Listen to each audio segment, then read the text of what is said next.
Hello dear friend, welcome to my channel. This is a new endeavor for me.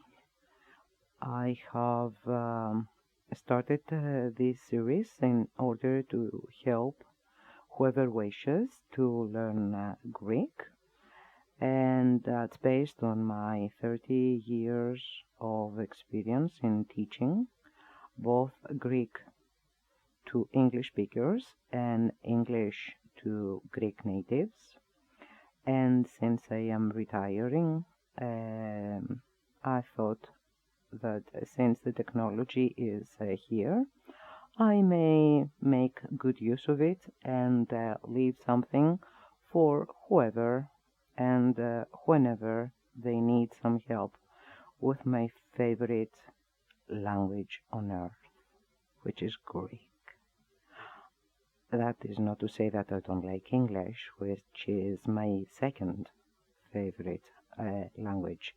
All languages, of course, are very nice, but these two I came to love dearly. And when I get a chance to explain the difficulties to another person who wishes to learn either one or the other language, gives me great pleasure. So this series of videos is going to explain some intricacies of the Greek grammar to anyone who finds it difficult, and also help you so that one day, I hope quite soon, one can speak Greek without that great difficulty. Right, I come from Corfu, and from the photographs, for those who have visited this beautiful green island, have already recognized it. And since we are going to talk about Greece, we are going to use different photographs from different places of Greece in every video I make for you. I hope you enjoy the show and enjoy the teaching. If you have any questions, please wait and listen to this video, and the next step is going to come out, and then from there on we can communicate through messages with questions that I hope to be able to answer. And here we start with the alphabet. Okay, and here we go. So first letter is alpha. It sounds like a clear A, like in the word cat and but and that. All these words have the sound of A in them. Second letter, Vita. It looks like a B, but it's actually Vita. V sound, like in vet or victory or vice and other similar words. Third letter, Gamma. It doesn't exist in English, but we hear it when we start the word who or woman. We hear it in the word yes and yellow. The sound exists in combination with other letters in English, but in Greek it goes on its own. And the letter is called gamma. It takes some practice, but eventually, when you hear it quite often, you come out and produce it. Letter number 4 is delta. It's exactly the same like the sound in English, like in the word the, that, those, though, and so on. Next letter, epsilon. Don't get confused, people, when they see this letter go E. No, in Greek it's a clear E. The mouth takes a smiling shape, and it produces it quite open and quite longish, actually. It's like the E in bet or let or any other similar sound. Next letter is zeta. It sounds like z in zip or zero, and so on. Next one is eta. It sounds like e.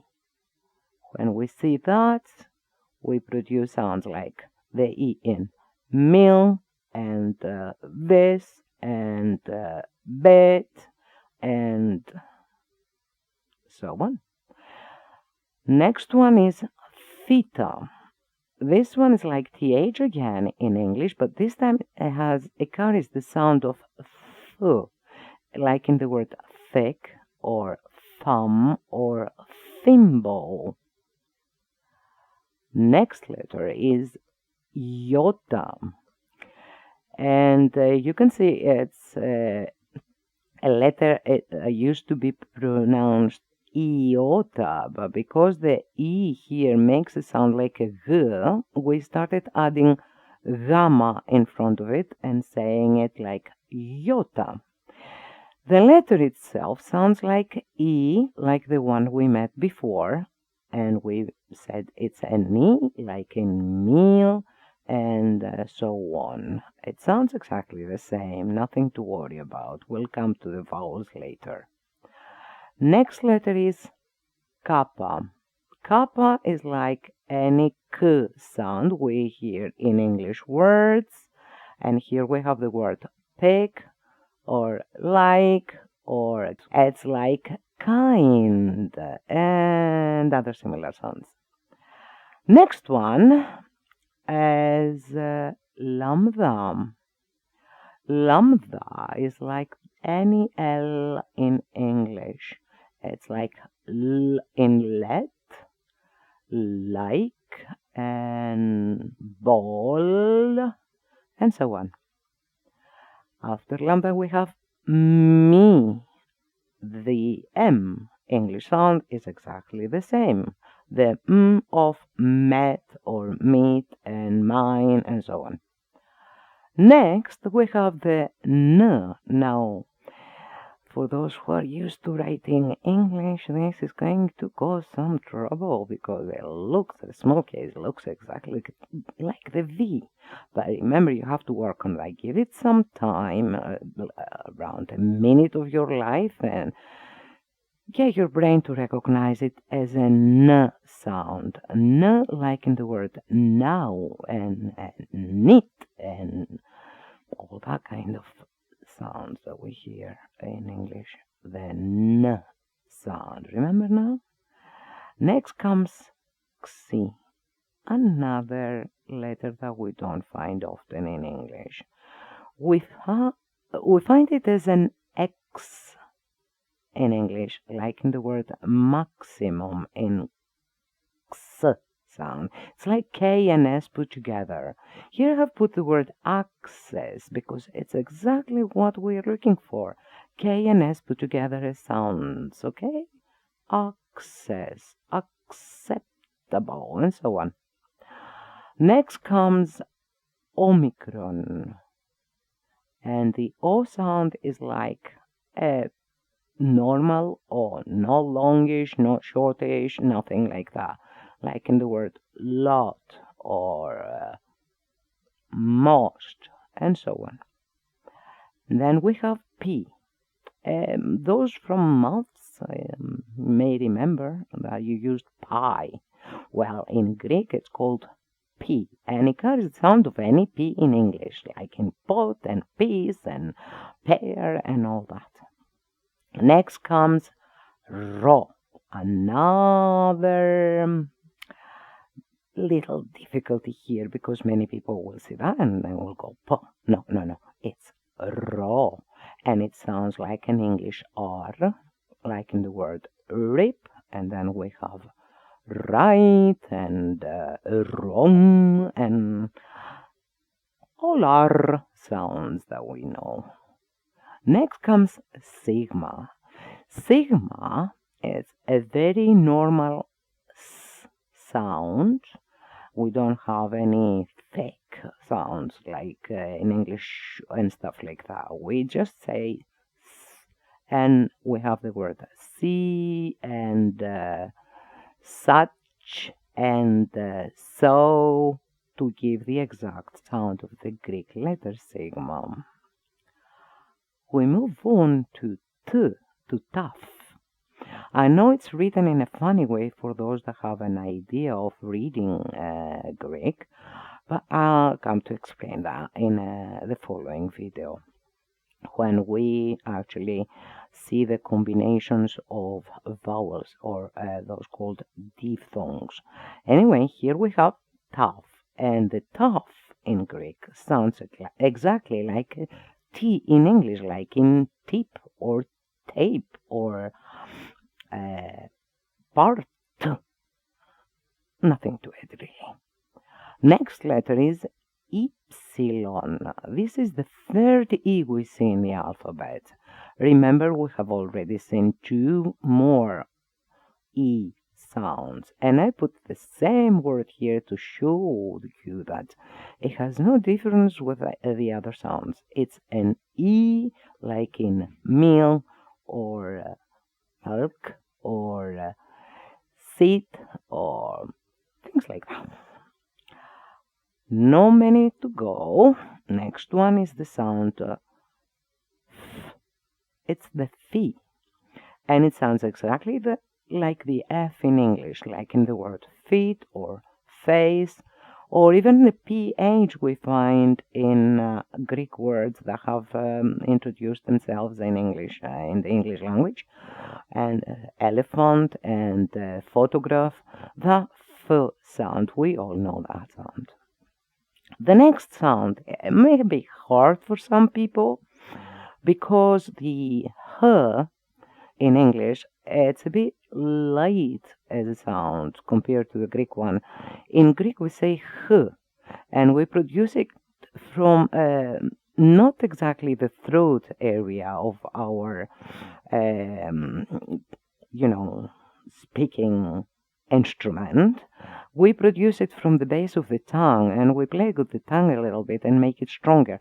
Scottish people have it like a loch kind of thing. It's very close. Here I have put the word hero, but I'll give you a Greek word. Means no, actually. It's ohi. Work with that a little bit and you will see that. It's quite easy. It takes some practice, but you can make it. I know.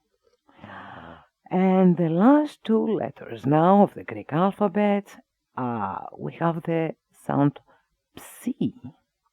Psi, as you can see, is a double letter. It's a combination of P and S put together. And it sounds like an lips, or let me give you a Greek word that you may know. Psari, which means fish. And finally, everybody knows this one. This is the omega. I know some people call it omega, but it's not omega. It's omega. Remember that gamma we were talking about, the third letter?